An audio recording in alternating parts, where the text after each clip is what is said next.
Touching love story. आंचल और अभी इनका मानना था कि सबसे अच्छे कपल से पहले अच्छा फ्रेंड होना जरूरी है, तभी आप उस रिश्ते की अहमियत को समझ सकते हैं।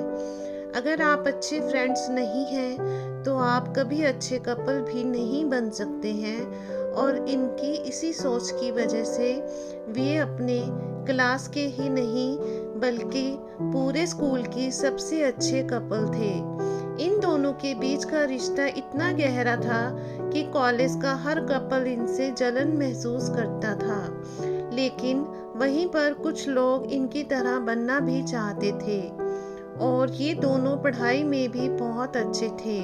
क्लास और कोचिंग के टॉपर भी थे। आंचल और अभी दोनों की लाइफ अच्छी थी, दोनों की फैमिली एजुकेटेड थी, घर पर भी सब बहुत प्यार करते थे और ये अपनी फैमिली की बहुत रिस्पेक्ट भी करते थे। लेकिन हमेशा इसको एक दूसरे को खोने से भी डर भी लगता था, क्योंकि आंचल के पापा का ट्रांसफ़र होने वाला था, जिससे कि दोनों बहुत परेशान थे। आंचल के घर वालों को अभी के बारे में और अभी के घर वालों को आंचल के बारे में पता नहीं था। एक दिन जब अभी के पापा ऑफिस जा रहे थे, तभी रास्ते में उनका एक्सीडेंट हो गया और अभी के घर हॉस्पिटल से फ़ोन आया और वो लोग हॉस्पिटल चले गए। लेकिन उसी दिन आंचल के पापा का ट्रांसफ़र हो जाता है और उन्हें अर्जेंट दूसरी जगह जॉइन भी करना होता है, जिससे आंचल को ये सब अभी को बताने का मौका ही नहीं मिल पाता है।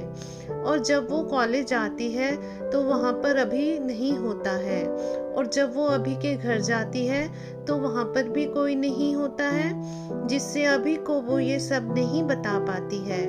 और इन सब से अनजान अभी जब अपने घर और कॉलेज आता है तो उसे पता चलता है कि आंचल के पापा का ट्रांसफ़र हो चुका है और कोई नहीं जानता कि कहाँ हुआ है।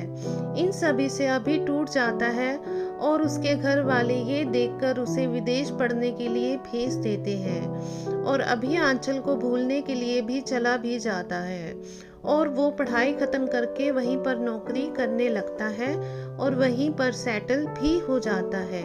फिर एक दिन उसके घर उसके एक दोस्त की शादी का कार्ड आता है और जब उसके घर वाले उसे ये बताते हैं तब वो आने से साफ इनकार कर देता है।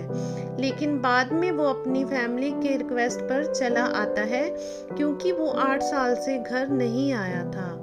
वो आता है, वो शादी में जाता है, लेकिन वो किसी को पहचान ही नहीं रहा था। तब उसके एक दोस्त ने उससे सबका परिचय कराया और सब एक साथ पार्टी एंजॉय करने लगे। तभी अचानक उसकी नज़र कोने में खड़ी एक लड़की पर जाती है, जो कि बहुत ही सुंदर थी, और अभी अपने एक दोस्त से पूछता है कि ये कौन है। तो उसके दोस्त ने कहा कि ये आंचल है।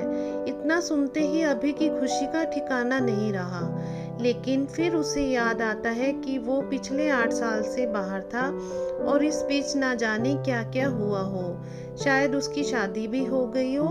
फिर वो कांपते हुए पैरों से आंचल की तरफ कदम बढ़ाता है और उसके पास जाता है और फिर उससे कहता है, अभी हाय आंचल, मन में ये सोचते हुए कि शायद उसकी शादी ना होगी हो। आंचल बोलती है, सॉरी, मैं आपको नहीं जानती, अभी आई एम अभी। और ये सुनते ही आंचल बहुत खुश हुई, लेकिन वो भी एक पल में ही दुखी हो गई, ये सोचकर कि अभी तो शादी करके अब तक सेटल हो गया होगा। आंचल ने बोला, हाय, कैसे हो अभी? मैं ठीक हूँ, तुम बताओ। आंचल, मैं भी ठीक हूँ, तुम यहाँ कैसे? अभी, शायद तुम भूल रही हो कि वो मेरा भी दोस्त है। आंचल, सॉरी, मेरा मतलब तुम तो इंडिया में नहीं रहते हो ना? अभी, हाँ, लेकिन शादी के लिए आया हूँ। अच्छा, तुम्हारे हस्बैंड कहाँ है? डरते हुए कि कहीं उसकी शादी हो ना गई हो और वो अपने हस्बैंड से परिचय ना करवा दे। आंचल, हे, मेरा कोई हस्बैंड नहीं है और मेरी अभी तक शादी भी नहीं हुई है। अभी उसकी जान में जान आ गई और वो बहुत खुश हो गया और खुशी के मारे कुछ बोल भी नहीं पाया। आंचल ने बोला, और तुम्हारी वाइफ कहाँ है? डरते हुए, अभी, मेरी भी अभी तक शादी नहीं हुई है। आंचल, कोई गर्लफ्रेंड है? खुश होते हुए बोली अभी। हाँ। आंचल फिर दुखी हो गई, लेकिन मुस्कुराते हुए पूछा, जिससे कि अभी को पता न चले कि वो दुखी है। कौन है वो खुशनसीब? अभी। तुम? डरते हुए कि वो कहीं उसके गाल पर चांटा ना मार दे। आंचल ये सुनते ही बहुत खुश हो गई और उसने कहा, सच? अभी। हाँ, मैं अब भी तुमसे प्यार करता हूँ। दोनों के दिल में कहीं ना कहीं ये उम्मीद थी कि कभी ना कभी वो एक दूसरे से मिलेंगे, और आज वो सपना सच में बदल गया। फिर दोनों ने अपने घर वालों को बताया और दोनों के घर वाले इसके लिए राजी हो गए, और अभी यहीं रहकर जॉब करने लगा और आंचल से शादी कर ली। और कुछ सालों बाद उसकी एक क्यूट सी बेबी भी हुई, जिसे दोनों बहुत ही प्यार करते हैं। ना चांद की चाहत और ना सितारों की फरमाइश, हर जन्म में तू मिले मेरी बस यही ख्वाहिश। इसी के साथ मैं आपसे विदा लेती हूँ दोस्तों। कैसी लगी ये real love story? Heart touching comment करके ज़रूर बताएं। अगर आपको हमारी ये कहानी ज़रा से भी पसंद आई हो तो इसे शेयर करें, और ऐसी ही पोस्ट पढ़ने के लिए हमें फॉलो करें। धन्यवाद।